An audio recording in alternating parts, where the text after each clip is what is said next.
Story நேரம் Tamil வியூவர்ஸ்க்கு hi. மூலியோட next பார்ட்ல என்ன ஆக போகுதுன்னு இன்னைக்கு வீடியோல பார்க்கலாம். இங்க ராஜமாதா கிட்ட பிரின்ஸ்லி இந்த மாதிரி வேலையை பார்த்துட்டா அப்படின்னு சொல்ல, சரி ஓகே பிரின்ஸ்லி ஒரு வேலை இறந்து போயிருக்கலாம், ஆனா இந்த மாதிரி துரோகத்தை பண்ணவங்க எப்ப வேணா எது வேணா பண்ணலாங்கிறதால பிரின்ஸ்லி சம்பந்தப்பட்ட யாரையும் விடாதீங்க, புடிச்சு விசாரிங்க. ஒரு வேலை விசாரணைக்கு அவங்க மறுப்பு தெரிவிச்சா அவங்கள கொன்னு போடுறதுக்கும் தயங்காதீங்கன்னு ராஜமாதா உத்தரவு போடுறா. மூயாங் மினிஸ்டர் அங்கிருந்து கிளம்புறான், கூடவே துணை ராஜமாதாவும் போறா. இங்க பாரு, எதுக்கும் கொஞ்சம் பார்த்து ராஜமாதாட பிஹேவ் பண்ணு அப்படின்னு சொல்ல, உடனே மூயாங் மினிஸ்டர் சொல்லிட்டு இருக்காரு, நீ ராஜமாதா அவ்வளவு நல்லவங்க அப்பாவி நினைச்சிட்டு இருக்கியா என்ன?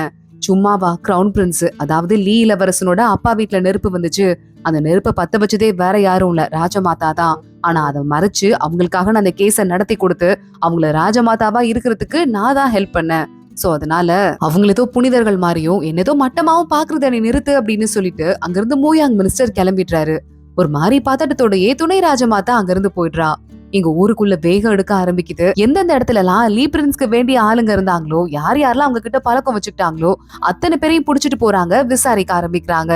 அப்படியே இந்த விசாரணை ஒரு கட்டத்துல ஊர்ல இருக்க லீ பிரின்ஸ்க்கு தெரிஞ்ச அத்தனை பேர்கிட்டையும் பரவுது. எக்கச்சக்கமான ஆளுங்களை அரெஸ்ட் பண்ண ஆரம்பிக்கிறாங்க. இப்படி அரெஸ்ட் பண்ணிட்டே இருக்கும் போது நம்ம யாழி வேற வீட்டுல சோகமா உட்காந்துட்டு இருக்கா. மோயா அவங்க வரான். ஏன் லீ பிரின்ஸ் இறந்துட்டானேன்னு சொல்லிட்டு இன்னும் ஃபீல் பண்றியா அப்படின்னு கேட்க, இல்ல அது கிடையாது, லீ பிரின்ஸ் மாதிரி ஒரு ஆளு இவ்வளவு சீக்கிரம் சாவாங்கிறத என்னால எதிர்பார்க்க முடியல, அதனால எனக்கு கொஞ்சம் டவுட்டாவே இருக்கு, ஒருவேளை இறந்து போனது அவனா இல்லாம கூட இருக்கிறதுக்கு வாய்ப்பு இருக்குன்னு யாழி சொல்றா. ஆனா டாக்டர் கூட கன்ஃபார்ம் பண்ணிட்டாங்க, யாழி நீ எதுக்கு தேவையில்லாதத பத்தி யோசிச்சுட்டு இருக்க, இன்னும் ஏதாவது குழப்பம் இருந்ததுன்னா நீ என்கிட்ட சொல்லு அப்படின்னு மறுபடியும் மோயா கேக்குறான். ஒண்ணும் பரவாயில்ல, காலை காட்டுங்க, புது மருந்து ரெடி பண்ணிருக்கேன், இதை வச்சு கட்டு போடலாம், காலுக்கு சில்லுன்னு இருக்க கூடாது, சரியாயிட்டு இருக்க நேரத்துல எப்பவுமே வாமா இருக்கணும்னு புது கட்டு போட்டுட்டு இருக்கா. மோயாவை பாத்துட்டு இருக்கான். எவ்வளவு சோகம் ஆனாலும் காலுக்கு செய்ய வேண்டிய வேலைய கரெக்டா பண்ணிருவா அப்படி சொல்லிட்டு யோசிச்சுட்டு இருக்கான். நீ ரொம்ப எக்ஸாஸ்ட் ஆயிக்காத, என்னை பத்தி கவலைப்படாத, நான் பாத்துக்கிறேன், ரெஸ்ட் எடுக்கிறேன், ஓகேவா அப்படின்னு சொல்லிட்டு மோயாவை அங்கிருந்து கிளம்பி ஆபீஸ்க்கு போறான். கெட்ட சம்பவம் நடந்துருச்சு, வாங்க வாங்கன்னு சொல்லிட்டு மோயாவை நேரா கூட்டு போறாங்க. பார்த்தா மோயாங் போறதுக்குள்ள அந்த மூயாங் மினிஸ்டர் இருக்கான்ல, அவன் மோயாவ் கிட்ட இருக்க போலீஸ் அதிகாரியை கைப்பற்றி கூட்டு போறான். அவரோட பேரு வாங்கான். வாங்க இத்தனை நாள் மோயாவுக்கு எதிராதான் இருந்தாரு. ஆனா எப்ப மோயாவ் சரியா வேலை பார்க்க ஆரம்பிச்சானோ அப்பதான் அந்த வாங்க வந்து மோயாவுக்கு சப்போர்ட்டே பண்ண ஆரம்பிச்சாரு. அவர் ரொம்ப நல்லவரு, அவரை கூட்டிட்டு போறானே அப்படின்னு மோயாவுக்கு கடுப்பா இருக்கு. இங்க பாருங்க, எதுக்கு டீசென்டான ஆளை இங்க இருந்து கூட்டு போறீங்க அப்படின்னு மோயாவ் சப்போர்ட் பாங்க. இத்தனை நாள் லீ பிரின்ஸ பாக்கும் போது அவன் கூட டீசென்டா தான் தெரிஞ்சான். ஆனா இப்ப என்ன ஆச்சு, எங்கெல்லாம் டவுட் இருக்கோ அங்கெல்லாம் போய் நாங்க வேலையை பார்ப்போம், சோ தேவையில்லாம எங்களை பத்தி டிஸ்டர்ப் பண்ணிட்டு இருக்காம ராஜமாதாவை உத்தரவை மதிக்கிற வழியை பாருங்க அப்படின்னு சொல்லிட்டு மூயாங் மினிஸ்டர் கத்த ஆரம்பிக்கிறான். மோயாவுக்கு வேற வழியே தெரியல. அரெஸ்ட் பண்ணி அவங்க கூட்டு போகும்போது கூடவே இங்க இருக்க அதிகாரி ஒருத்தன் அவனும் கூடயே போறதுக்கு ட்ரை பண்றான். ஆனா மோயாவை பாக்குறான். ஹலோ, கொஞ்சம் நீங்க ஏன் கூட வாங்க, நீங்களும் என்ன பின்னாடியே போயிட்டு இருக்கீங்கன்னு அந்த ஆளை மட்டும் கூப்பிடுறான். மோயாவோட ஆபீஸ்ல வேலை பாக்குறவன் தான். அவனை உள்ள கூப்பிடுறாங்க. அந்த ஆளும் அதிகாரியும் ரொம்ப நக்கலா தான் வந்து நிக்கிறான். கதவை சாத்துங்கன்னு மோயாவ் சொல்லிட்டு இந்த ஆளு பக்கத்துல வர ஓங்கி ஒரே விடுறான். மோயாவ் அந்த ஆளு விழுந்து வாயில இருந்து ரத்தம்லாம் துப்ப ஆரம்பிச்சிடுறான். மோயா வேஞ்சு நிக்கிறத பாத்துட்டு உங்க ஆளு சரியா போயிடுச்சான்னு சொல்லிட்டு மரியாதையே இல்லாம வர பேச ஆரம்பிக்கிறான். மோயாவை பாக்குறான். ஏயா, மூயாங் மினிஸ்டரை பார்த்து அந்த நடுங்குற, என்ன பார்த்து உனக்கு பயமே கிடையாது துணி கூட, ஏன் உனக்கு ஞாபகம் இல்லையா என்ன நான் யாருன்னு சொல்லிட்டு? நான் போர்க்களத்துல கொன்ன ஆளுங்க உன் வாழ்க்கையிலே நீ பார்த்த ஆளுங்களை விட அதிகமா இருக்கும், அது உனக்கு தெரியுமா அப்படின்னு கேட்க, ராஜமாதாட்ட நான் கம்ப்ளைண்ட் பண்ண போறேன், என்னையா அடிக்கிறேன்னு சொல்லிட்டு அவன் கத்த ஆரம்பிக்கிறான். என்னது, என்னை பத்தி கம்ப்ளைண்ட் பண்றியா? லாவை பத்தி என்கிட்டயே சொல்லி தெரியா? இந்த புக் எடுத்து படி, நான் உன்னை அரெஸ்ட் பண்ணதுக்கு உன்னை இப்படி ட்ரீட் பண்றதுக்கு எல்லா விதத்திலயும் எனக்கு தகுதி இருக்குன்னு சொல்லிட்டு உனக்கே தெரியும். அடுத்தவங்க கிட்ட அட்டை பூச்சி மாதிரி ஒட்டி வாழ்ற உன்ன மாதிரி ஆளுங்கெல்லாம் வீரமா வாழ்ந்துட்டு ஒரு நாள்ல செத்து கூட போலாம். இங்க பாரு, வாங்க கூட்டு போயிருக்காங்க, வாங்க உயிரோட வந்தாருன்னா உனக்கு உயிர் மிச்சம் இருக்கும், இல்லனா நீ செத்துருவ. அவங்க கிட்ட பேசி வாங்க பத்திரமா வாங்கி தர வேண்டியது உன்னோட பொறுப்பு. உன் தில்லு முள்ளெல்லாம் எனக்கு தெரியாதுன்னு நினைச்சிட்டு இருக்கியா? இத்தனை நாள் நீ என்னதான் பண்ணிருவன்னு பாக்குறதுக்காக தான் உன்னை உயிரோட விட்டு வச்சேன். இப்ப வாங்க காப்பாத்துறதுக்கு உன்னை யூஸ் பண்ணிக்கிறேன் அப்படின்னு சொல்லிடுறான். அந்த ஆளும் பயந்துட்டு அங்கிருந்து கிளம்பி போறான். மோயார் கிட்ட கு மாஸ்டர் பேச ஆரம்பிக்கிறாரு. இப்ப என்ன பண்ணலாம் அப்படின்னு அவர் கேட்க, எனக்கும் டவுட் இருக்கு, எந்தெந்த இடத்துல எல்லாம் அந்த வீட்டோட கனெக்ட் ஆகுற மாதிரி வாட்டர் பாத்து கீழே இருக்குன்னு பாருங்க, பூமிக்கு அடியில அந்த இடத்துல எல்லாம் ஒரு தேடுதல் வேட்டையை போடுங்க, நம்ம கண்டிப்பா அவனை கண்டுபிடிச்சே ஆகணும், ஒரு வேளை உயிரோட இருந்தாலும் சரி இல்ல இறந்து போயிருந்தாலும் சரின்னு சொல்லிட்டு இருக்காங்க. பார்த்தா இங்க இன்னொரு பக்கம் இந்த இங்க இருக்கால அவ உயிரை எடுத்துக்கிறதுக்கு ட்ரை பண்ணிருக்கான்னு தகவல் வருது. பார்த்தா அங்க மூயாங் மினிஸ்டர் அவளை கைது பண்றதுக்கு போயிருப்பான் போல, அதுக்குள்ள அவ இப்படி ஒரு முடிவு எடுத்திருக்கா. யாழி எங்க போயிருக்கா, டாக்டர் இப்பதான் ட்ரீட்மெண்ட் பாத்திருக்காங்க, அந்த பொண்ணை அரெஸ்ட் பண்ண முடியாதுன்னு சொல்ல டாக்டரும் சொல்றாரு கொஞ்சம் விட்டுருந்தா அந்த பொண்ணு உயிர் போயிருக்கோங்க அப்படின்னு சொல்லிட்டு அந்த பொண்ணு போய் அரெஸ்ட் பண்ண போறீங்க, கல்யாணத்தை ஏற்பாடு பண்ணதே ராஜமாதா தான், இவன் மேல என்ன தப்பு இருக்கு, விட்டா ராஜமாதா மேலேயே கம்ப்ளைண்ட் பண்ணுவீங்களா என்ன அப்படின்னு சொல்லிட்டு யாழி கேட்க ஆரம்பிக்க, என்னம்மா டிராமா பண்றியான்னு மூயாங் மினிஸ்டர் அவகிட்ட போய் இங்க கிட்ட போய் கேட்க ஆரம்பிக்கிறான். டிராமாவும் இல்ல ஒண்ணும் இல்ல, என் புருஷன் இல்லாத இடத்துல நான் மட்டும் எதுக்கு இருந்துட்டு இந்த உலகத்தை விட்டே போக போறேன் அப்படின்னு அவ சொல்லிட்டு இருக்கா. இங்க எது நீங்க அவளை கூட்டு போக நான் விட மாட்டேன்னு யாழி தெளிவா சொல்லிடுறா. மூயாங் மினிஸ்டர் அரெஸ்ட் பண்ண முடியாம அங்க இருந்து போயிடுறான். யாழி போயிட்டு அங்க உட்காந்துட்டு ஏன் இந்த மாதிரி முட்டாள் முடிவெடுத்த அப்படின்னு கேட்க, அவர் பாடியை நீ பாத்தியான்னு சொல்லிட்டு இங்க அழ ஆரம்பிக்கிறா. நான் அவரை கல்யாணம் பண்ணிக்க போறேன்னு தெரியறதுக்கு முன்னாடியே அவரோட கவிதைக்கு அவரோட மியூசிக்குக்கெல்லாம் பெரிய பைத்தியம் ஆயிட்டேன். அவர் கல்யாணம் பண்ணிக்க போறேன்னு தெரிஞ்சு எவ்வளவு தெரியுமா நான் சந்தோஷமா இருந்தேன். அவருக்கு ஏதாவது ஒண்ணு ஆயிடுச்சுன்னா இந்த உலகத்துல நான் இருக்கவே மாட்டேன்னு சொல்ல, யாழி பாக்குறா. என்னடி என் மேல உனக்கு கோபம் இருக்கா அப்படின்னு இங்க கேக்குறா. நீ ரொம்ப அப்பாவியா இருக்க, முட்டாள் பொண்ணா இருக்க. முட்டாள் பொண்ணுங்களெல்லாம் நான் எதிரியா வச்சுக்கிறது இல்ல, ஜஸ்ட் பாவம் மட்டும் தான் படுவேன். ஆனா உன்ன மாதிரி ஒரு அப்பாவி பொண்ணுக்கு கொஞ்சம் கூட தகுதியே இல்லாத ஆளு லீ பிரின்ஸ். அவன் பழி வாங்குற எண்ணம்னு வந்துருச்சுன்னா அதுக்காக என்ன வேணா பண்ணுவான். அவன் அந்த இடத்த பத்த வச்சுக்கிறதுக்கு முன்னாடி உன்னை பத்தி என்னைக்காவது ஒரு செகண்ட் யோசிச்சு பாத்திருப்பானா? யோசிக்காத ஒருத்தனுக்காக நீ உன் லைஃபையே ஸ்பாயில் பண்ணிட்டு இருக்க, அதை மட்டும் புரிஞ்சுக்கோ அப்படின்னு யாழி சொல்லிட்டு இருக்கா. இல்ல, எனக்கு என்னவோ ஒரு டவுட்டாவே இருக்கு. அவர் நான் கடைசியா பாக்கும்போது ஒரு வார்த்தை சொன்னாரு, ஒரு வேலை எல்லாம் முடிஞ்சதுக்கு அப்புறமா முடிஞ்சா நான் உன்னை வந்து பாக்குறேன்னு. நீதான் ரொம்ப பெரிய அறிவாளியாச்சுல, கண்டுபிடிங்க ப்ளீஸ்ன்னு சொல்லிட்டு இங்க கேட்டுட்டு இருக்கா. யாழி பாக்குறா, டவுட்டோடயே வெளியே வரா. அவன் இறந்து போய் அந்த எரிஞ்ச இடம் இருக்குல்ல, அதை பாட்டு கெட்டி பாத்துட்டே இருக்கா. இங்க இன்னொரு பக்கம் நைட் ஆயிடுது. மோயாவும் மூயாங் மினிஸ்டரும் இங்க வரதுக்குள்ள இந்த இடம் பயங்கரமா பத்திட்டு ஏறி ஆரம்பிச்சிருச்சு.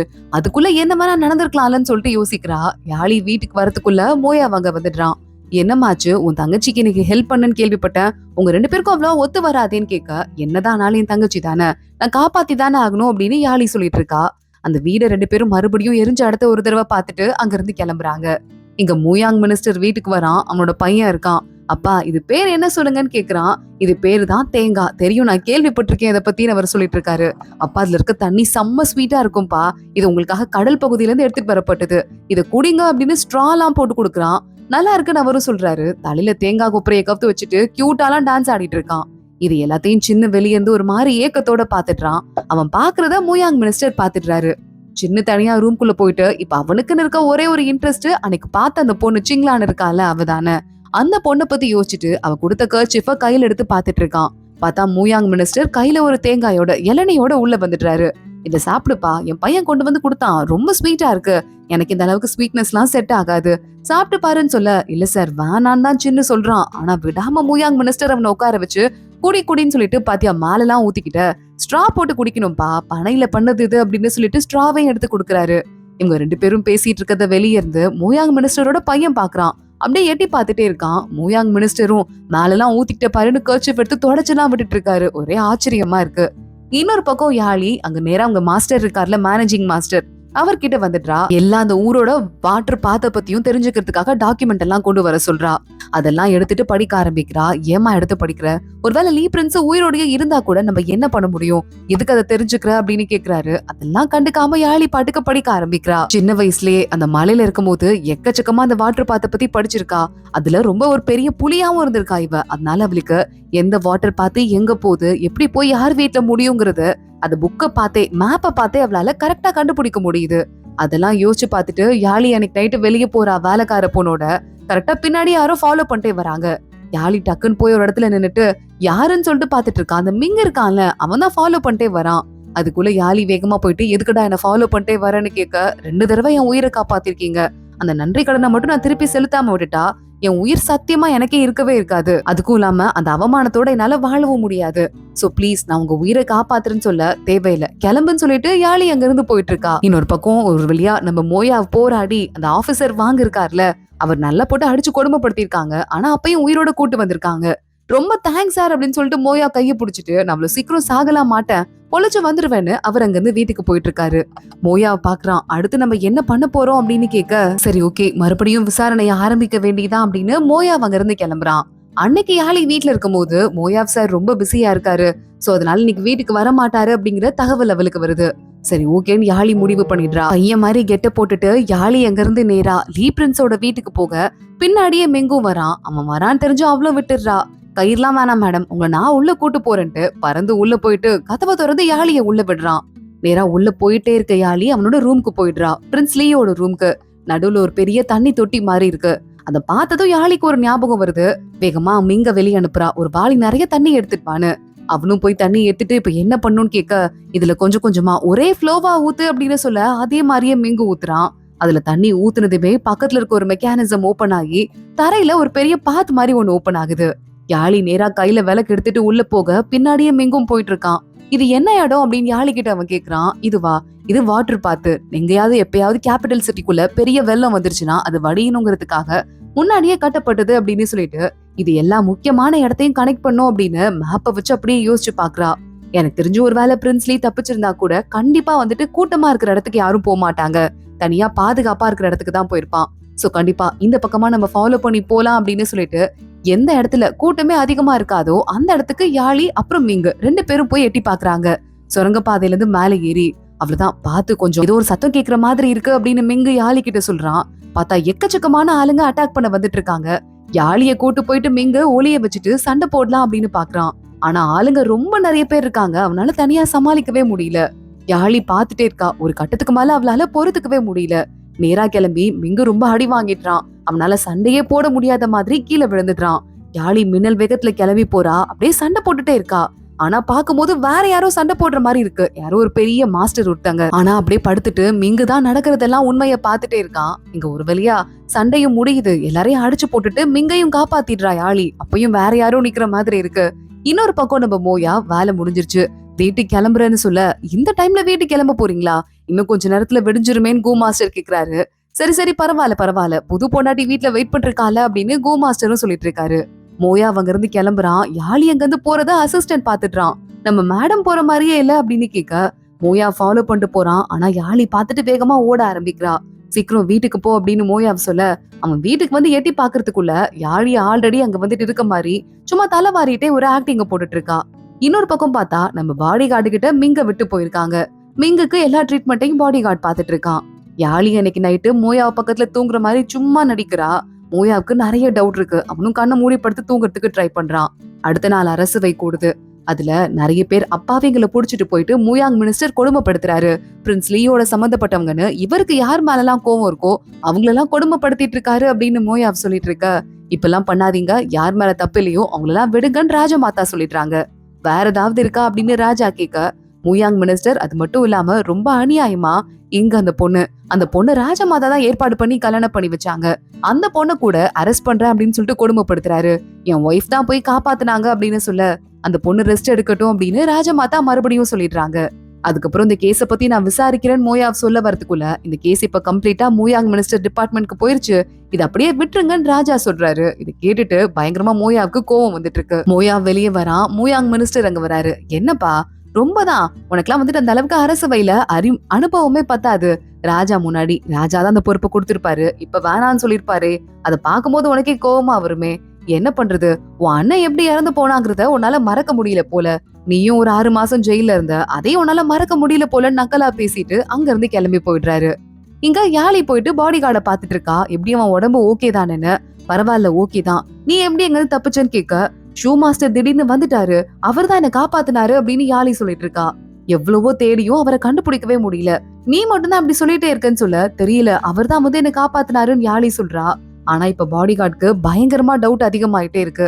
ஏன்னா ஏற்கனவே பக்கத்துல யாருமே இல்லாதப்போ சிங்கின்னு சொல்லி யாழி பேசிட்டு இருந்தத பாடி கார்டு பாத்தார்ல, அத பத்தி யோசிச்சு பார்த்துட்டு நேரா மிங்க கிட்ட போயிட்டு யாராவது உங்களை வந்து காப்பாத்துனாங்களான்னு கேட்க, யார் வந்து காப்பாத்துவா, அதான் யாழி இருக்காளே, யாழிக்கு இவ்வளவு திறமை இருக்கும்னு சத்தியமா எனக்கு தெரியாது, நான்லாம் காலினே நினைச்சேன், யாழி சண்டை போட்டு இங்க 2 பேரையும் காப்பாத்துனா அப்படின்னு சொல்ல, அவ்வளவுதான் பாடி கார்டுக்கு கன்ஃபார்மே ஆயிருது. யாழி தான் ஷோ மாஸ்டரா அவளையே கற்பனை பண்ணிட்டு இந்த சண்டையெல்லாம் போட்டுட்டு இருக்கா அப்படின்னு சொல்லிட்டு, ஏற்கனவே பாம்பெல்லாம் ஷூ மாஸ்டர் தான் வெட்டி என்ன காப்பாத்தினாரு, அப்புறம் அவரை பாம்பு கடிச்சிருச்சுன்னு சொன்னால அதுவும் அவளேதான், அவளையே காப்பாத்திட்டு இருக்காங்கிறத பாடி கார்டு கம்ப்ளீட்டா கண்டுபிடிக்கிறாரு. இன்னொரு பக்கம் நம்ம சின்ன கிட்ட டிங்லான் அப்படின்னு ஒரு பொண்ணு பேசிட்டு இருந்தால, அந்த பொண்ணு ஏதோ அரச குடும்பத்து பொண்ணு போல ராஜமாதாட்ட போய் பேசிட்டு இருக்கா. ராஜமாதா பாக்குறாங்க, இந்த தடவை அவசர அவசரமா ஊருக்கு போயிடாத, யூனா இருக்கால அவ கூட சீக்கிரமா இங்க வர போறான்னு சொல்ல, யூனாவா அரச கல்யாணத்துக்காக பக்கத்து நாட்டுக்கு கல்யாணம் பண்ணி வச்சுட்டாங்க. அப்போ எதிரி நாடு போருக்கு அங்க வந்தப்போ அந்த ஒரு பொண்ணு அங்க இருக்கிறவங்க எல்லாம் அடிச்சு தூக்கி போட்டுட்டு அவ பாட்டுக்கு அவளையே காப்பாத்திக்கிட்டு ஊருக்கு வந்து சேர்ந்தாலே அந்த பொண்ணான்னு கேட்க, ஆமா அவளேதான். இப்ப மறுபடியும் அவளுக்கு ஏத்த மாப்பிள்ளைய அவ தேடிட்டு இருக்கா. ஒரு எல்லாமே கவர்மெண்ட் கல்யாணம் தான் அப்படின்னு சொல்ல, அரசாங்கத்துக்காக கல்யாணமா, அந்த பொண்ணு மாதிரி அவளையே அவ காப்பாத்திக்கிட்டு இப்ப பல நாடுகளை சுத்தி பார்த்த பொண்ணுக்கு கல்யாணம் பண்ணிக்கிறதுல இன்ட்ரெஸ்ட் இருக்கா அப்படின்னு கேட்க, என் பண்ணிக்க கூடாதா, அவளே அவ மாப்பிளைய தேடிக்க போறான்னு ராஜமாதா சொல்றாங்க. இருக்கட்டும் இருக்கட்டும் அப்படின்னு சொல்லிட்டு இந்த டிங்லானும் சொல்லிட்டு இருக்கா, இந்த கல்யாணத்துக்கு ஏதாவது முறைப்படி ஆபீசர் வேணும்ல, மூயாங் மினிஸ்டரை போடலாமா அப்படின்னு வேணும்னே ராஜமாதாட்ட துணை ராஜமாதா கோத்து விடுறா. தனியா ராஜமாதாட்ட நீங்க அவரை நம்பணும்ல அப்படின்னு கேட்க, அவனுக்கு நான் ஹெல்ப் பண்றேன், சோ அதனால அவனுக்கு ஹெல்ப் பண்றான், மத்தபடி என் மேல அவனுக்கு நன்றி எல்லாம் கிடையாது, பரவாயில்ல இருந்துட்டு போட்டோம் அப்படின்னு ராஜமாதா சொல்றா. மத்தபடி பர்சனலா எந்த பாசமும் கிடையாது, சின்ன சான்ஸ் கிடைச்சா கூட அவன் எனக்கு துரோகம் பண்ணிடுவான் அப்படின்னு மூயாங் மினிஸ்டரை பத்தி சொல்லிட்டு இருக்கா. இங்க மறுபடியும் யாழி கடைக்கு வந்து பாக்குறா. மிங்கு பார்த்தா பாடி கார்டோட கடையிலேயே வேலை பார்த்துட்டு இருக்கான். எதுக்கு நீங்க இருக்க, ஒண்ணு இருக்க தேவையில்ல, கிளம்புன்னு யாழி சொல்லிட்டு போறா. பரவாயில்ல பரவாயில்ல பாத்துக்கலாம், நீ இங்கே இரு அப்படிங்கிற மாதிரி பாடி கார்டு வந்து பேசிட்டு இருக்கான். இங்க இன்னொரு பக்கம் நம்ம மோயாவ் ரொம்ப சோகமா உட்காந்துட்டு இருக்கான். ஸ்பை வந்து அவன்கிட்ட பேசிட்டு இருக்கான். ஏன்டா அப்படி சோகமா இருக்க, லீ பிரின்ஸ் போனா போறான், உன் மேல சந்தேகம் வரலையேன்னு சொல்லிட்டு அந்த கேஸ்ல இருந்து விலகி போயிரு, இன்னும் பக்கத்துல போகாதன்னு சொல்ல, இல்ல அது வந்து அப்படின்னு சொல்லிட்டு தனியா யோசிச்சுட்டு இருக்கான். கேஸ் விசாரணை எப்படி போகுதுன்னு மோயாவுக்கு ரொம்ப குழப்பமா இருக்கு. அதோட தான் இன்னைக்கு எபிசோட் முடியுது. அடுத்தடுத்து என்ன ஆக போகுது தொடர்ந்து பார்க்கலாம். இந்த வீடியோவை லைக் பண்ணிக்கோங்க, மறக்காம நம்ம சேனலுக்கு சப்ஸ்கிரைப் பண்ணிட்டு பெல் ஐக்கனையும் கிளிக் பண்ணிக்கோங்க. அடுத்த வீடியோல பார்க்கலாம். அது வரைய பாய்.